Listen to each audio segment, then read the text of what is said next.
Good afternoon, welcome back to chapter 11 today we're on.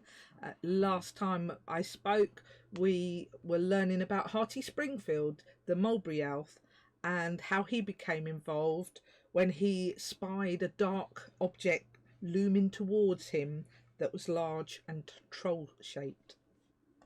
Chapter 11, The Rescue. Guessing what the silhouette represented, Hearty took to his wings, sheltering in another mulberry tree to observe the troll's arrival below. It was rumoured that trolls were partial to a snack of fried fairies. Onk was upset, not a pretty sight in a troll.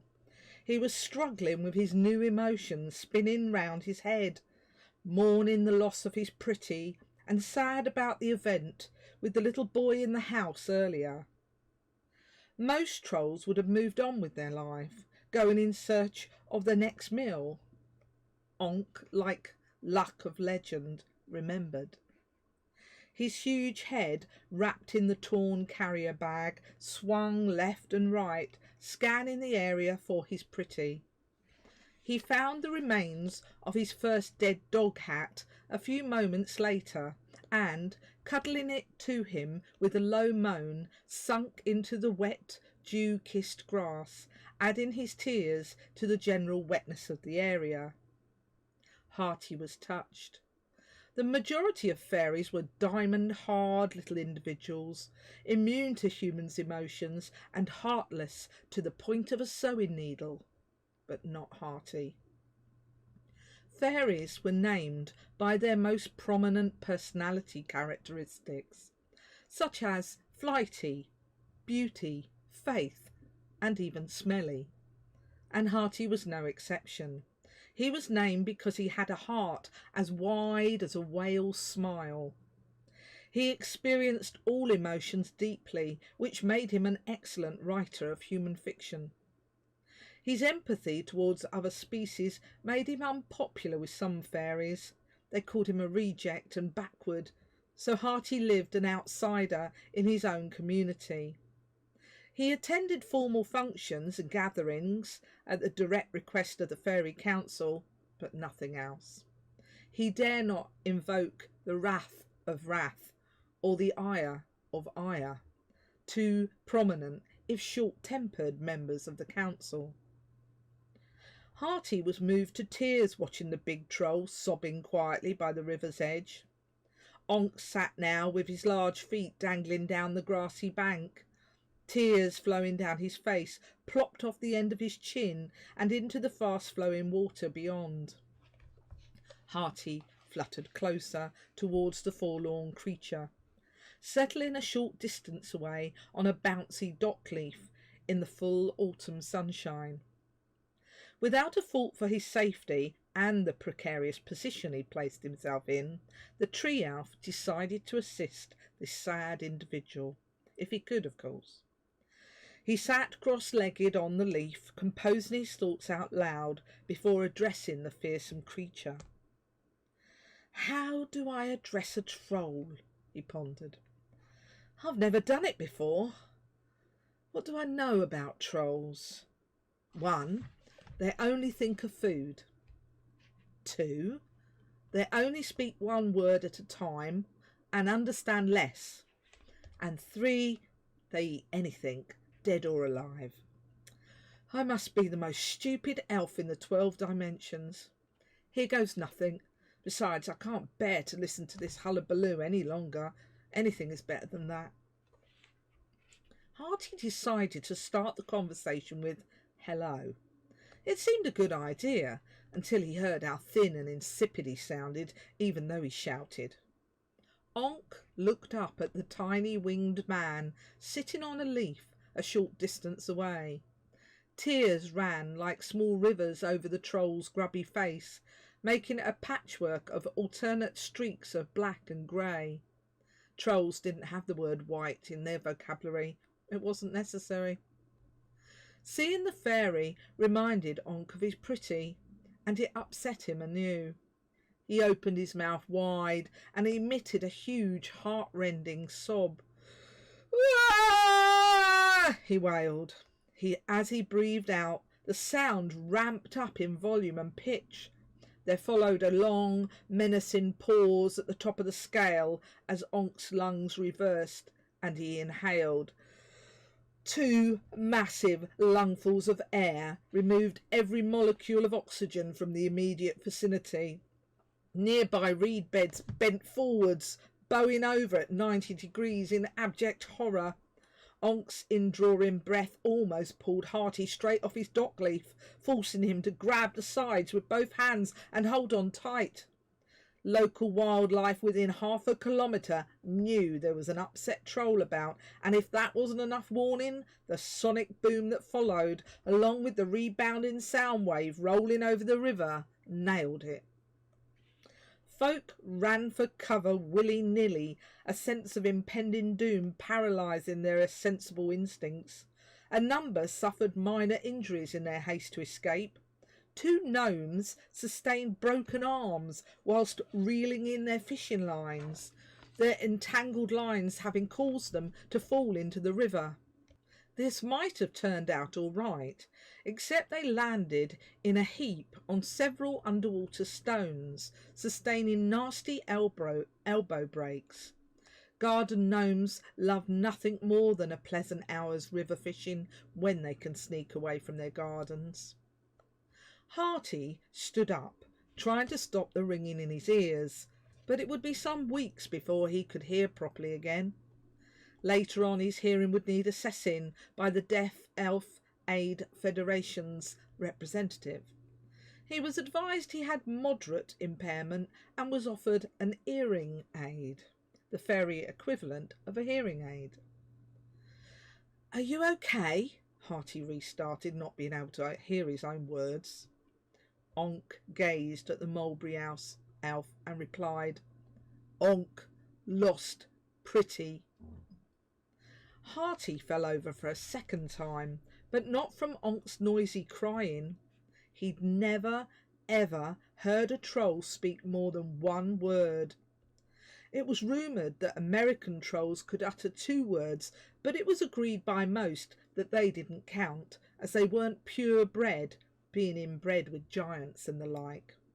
3 words. Hearty's brain needed a moment to disseminate the information.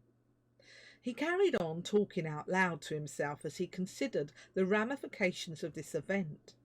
He liked speaking out loud, and today was no exception. Besides, nobody listened to him anyway. 3 words! What does it mean? Are trolls evolving again? A frightening thought, considering what happened last time. I remember hearing about the devastation. Maybe it's just this troll. How did it come about? They hardly speak 1 word, let alone 3. Learning 3 words must have taken him forever. Hearty's thoughts went whizzing off at a tangent as he considered the implications. After a short time thinking hard, even Hearty's compromised ears noticed a lack of sound around him. Glancing up, he saw Onk sitting cross-legged on the grassy towpath, mirroring his seated position. He'd forgotten the troll as he contemplated the significance of 3 words. Onk was studying Hearty like he was considering his next meal. It unnerved Hearty until he guessed Onk was waiting for a reply. "Onk lost pretty," Hearty recalled. "You are Onk," Hearty smiled. Onk nodded, tears appearing in the corner of his eyes. "You lost something." Onk nodded his shaggy head again, sending droplets of tears larger than a ladle scattering this way and that. "It was pretty?" Hearty continued to guess. Onk nodded a 3rd time, and tears cascaded down his mountainous cheeks. There really was only 1 statement left for Hearty after clarifying the situation. "I help look," he said, with a deep, never mind the consequences breath. A gigantic smile broke out over Onk's ruinous face, like the sun clearing the horizon above a storm-tossed sea. Onk rose out of the second flattened circle of grass he'd created, and began casting about with renewed vigour. For his part, Hearty flew up into the cloudless morning sky, deducing he might spy the pretty better from higher altitude, even though he didn't know what pretty represented. I have no idea how big it was, where it was, what it was. I know it is pretty, but to a troll that could range from a dead pet carcass to a carrier bag, judging by his choice of headwear. What would a troll call pretty, and search for long after other trolls would have given up? Hearty mused as he flitted above. 3 leprechauns had thought it important enough to become involved, plus Owl had mentioned a shiny thing too. Hearty figured that Onk's pretty was also Owl's shiny thing. He didn't have a clue that the object of Onk's adoration and sadness was from the magic dimensions.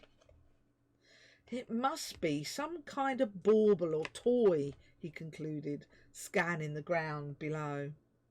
Regardless, I've offered to help now, and I'm committed. Hearty's big-hearted nature would get him into trouble one day, very soon. Hearty watched Onk search. Under the troll's arm was what looked like a dog blanket. It occurred to Hearty this might be his first clue.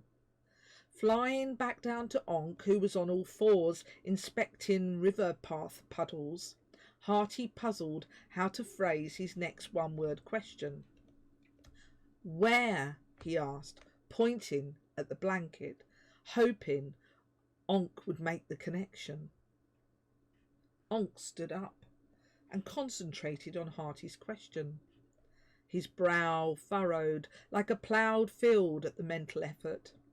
He responded a few seconds later by pointing his immense JCB arm back up the path. There, he rumbled, lumbering off in a purposeful direction, with Hearty bringing up the rear.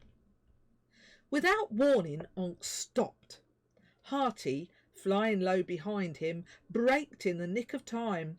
He just stopped himself from flying straight up the inside of the potato sack suspended from Onk's waist, which covered his humongous bottom.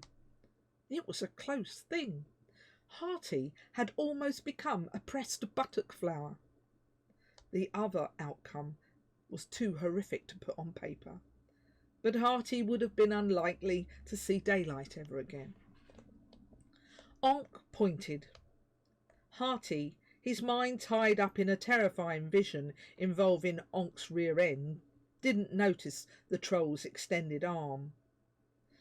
When Hearty failed to show any attention, Onk sank to the ground like a collapsing hot air balloon running out of fuel. He changed to verbal communication. There! Onk bellowed. The tone of Onk's gravelly voice broke Hearty's train of thought. Shaking his head clear of the image, Hearty ascended up into the morning sky, high above the riverbank, using Onk as his reference point. From this height, Onk resembles a small messy hummock with hair, mused Hearty, scanning the area in a 360-degree radius. Around the hummock that was Onk, Hearty flew in ever-widening circles until he spotted something interesting.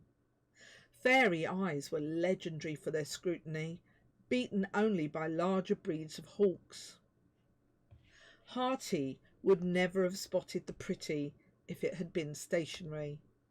This object, however, was moving, creating quite a stir as it did so.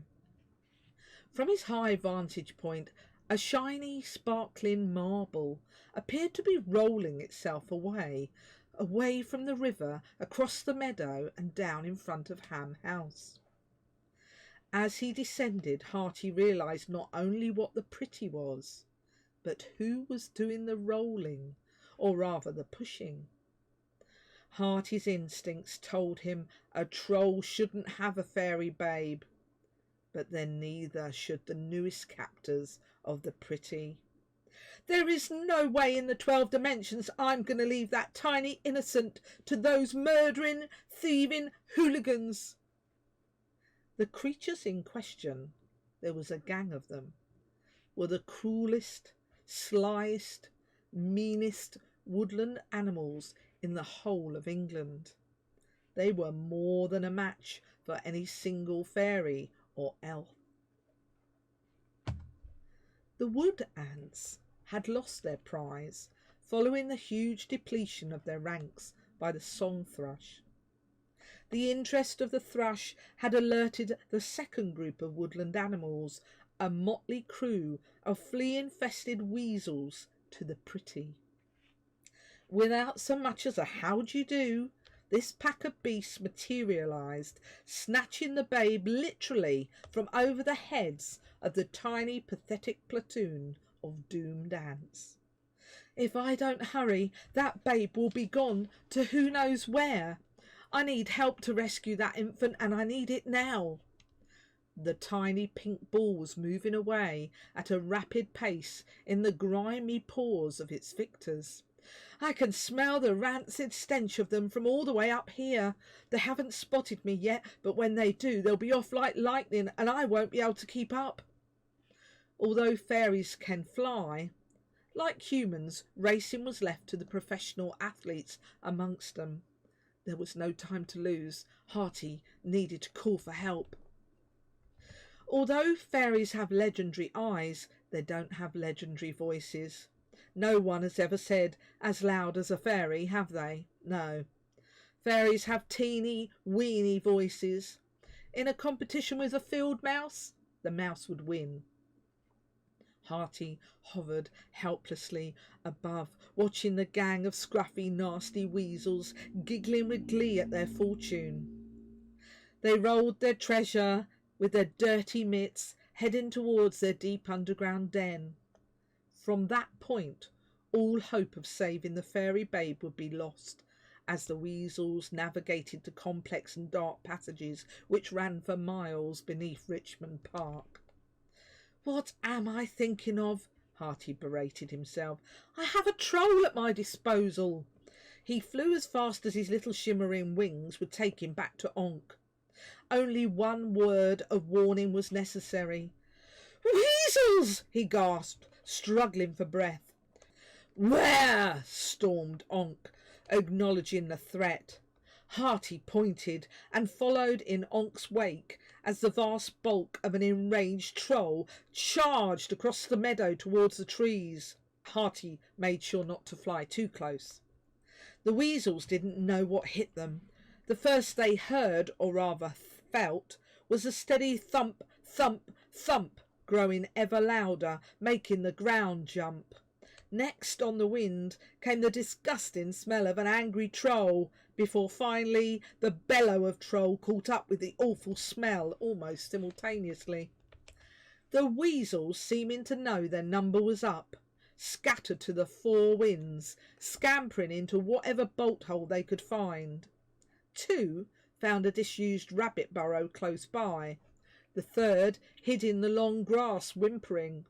The fourth took a leaf out of the possum's book and lay down, trying very hard to pretend to be dead. Not a good idea, given the circumstances. The remaining weasel continued to push the bauble home on his own. His logic told him the troll was hungry and therefore more interested in finding food amongst his colleagues than taking this wonderful ball. He was right on the first count, but so wrong on the second. Onk spotted the weasel playing possum 2 seconds before he spotted his pretty. Swooping his meat hook-shaped hand down in one giant JCB pass, he scooped up the lifeless weasel, plus a handful of earth, and enjoyed an impromptu Swedish sandwich in one bone-crushing swallow. Sweet, he mumbled. Onk saw his quarry, the 5th weasel, didn't stand a chance.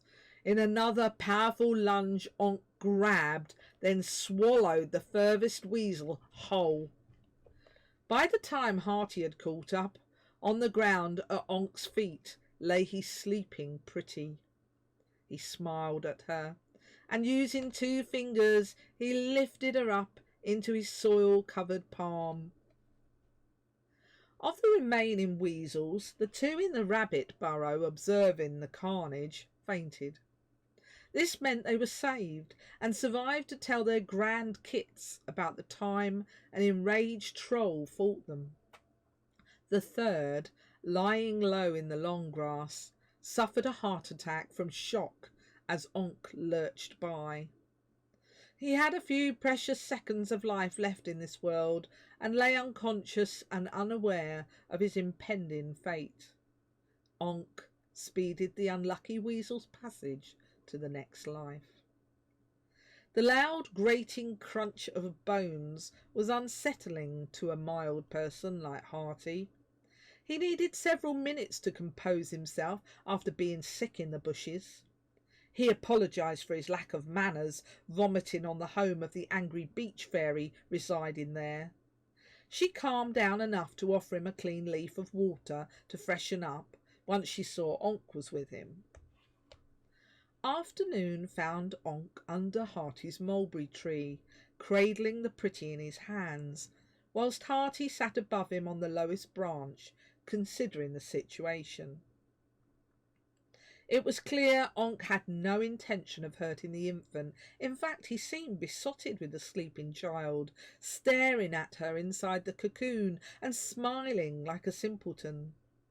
Hearty was amazed at Onk's evolved state. He's not your regular troll. He looks different for a start. He seems to have developed a sense of fashion based on his hat and his vague notion of wearing clothes. Hearty watched Onk spend an hour trying to reshape the old blanket back into a hat again. He'd thrown the supermarket bag hat style away, like it was outdated, yesterday's trend. Once content his reformed hat suited him, Onk placed his precious bundle in the very centre and put his hat back on his misshapen head. "Onk, hungry," he barked to Hearty a minute later. Was he expecting Hearty to materialise food, he wondered. Onk hadn't eaten since the previous evening. The 3 weasels earlier were tiny, a mere starter to Onk's impressive appetite. Trolls needed large amounts of high-calorie food to keep up their bulk and energy. Onk was looking slimmer than his usual self. Hearty took him to a field of rabbits, thinking trolls love live food, but Onk demonstrated another side of his unusual personality. He shuddered in revulsion, and looking at Hearty like he'd offered him something disgusting, lumbered off in search of his own supper. Hearty was mystified. He followed Onk around Richmond Centre with the troll sniffing and following his nose. At last Onk located what his nose was sniffling for. Bert's Eatery, a local fish and chip emporium. Hearty watched as Onk scooped handfuls of old fat chips and fish ends from the blue chippy bins at the rear of the establishment. After half an hour of continuous eating, Onk leaned back against the now empty plastic willy bin and gave the most enormous fat-laden belch. "Bleh," he sighed. "Good," he added, patting his overhanging belly and smiling at Hearty. Hearty was positive Onk's belly hadn't been that pendulous earlier. The troll's stomach had been proud, but now it hung out over his feet like a pregnant lady, a heavily pregnant lady about to give birth. "Trolls don't swell out like that every time they eat, do they?" he asked, horrified and amazed in equal measure. Onk shrugged his shoulders and grinned in answer. Content that Onk was no immediate threat, Hearty flew down and alighted on his left knee. A risky thing to do on the face of it, but Hearty was hopeful as Onk appeared replete in mind and body. Onk peered down at the tree elf on his knee, and he smiled another large, greasy smile. Hearty was a little awed. He never thought he'd be getting a smile from a troll, let alone standing on a troll's knee without being squashed. I have 1,000 questions to ask you, but I don't know where to begin. Why are you here? Why do you have a fairy babe? What are you planning to do with it? Do you actually have a plan at all? Still smiling, Onk yawned. It was his signature yawn, a great tunnel of a yawn. Hearty could see way, way down inside his throat, and that was something unnerving, something he really didn't want to see again any time soon. It had been a long day for a troll, used to 3 or 4 naps a day. First things first, said Hearty, after he'd recovered from staring down Onk's wide and long pink throat. Onk, stay with Hearty? He ventured, hoping Onk might understand. After a few minutes of apparent consideration at Hearty's proposal, Onk nodded in the positive. He was surprised by Hearty's offer. He'd not had a friend since the hermit died, and they weren't exactly close. This time, Onk had a sense things would be different. This time, he cared. Onk was a strange sight to behold that evening as he shambled towards Richmond, southeast of Ham House. On his left shoulder perched a tree elf, whilst a fairy babe, as yet unborn, rested in the centre of a dirty old blanket wrapped around the troll's head. The word went round like dragon's fire. I hope you've enjoyed today's episode. Please feel free to leave a thumbs up comment if you like what you've read, and I look forward to reading again next time.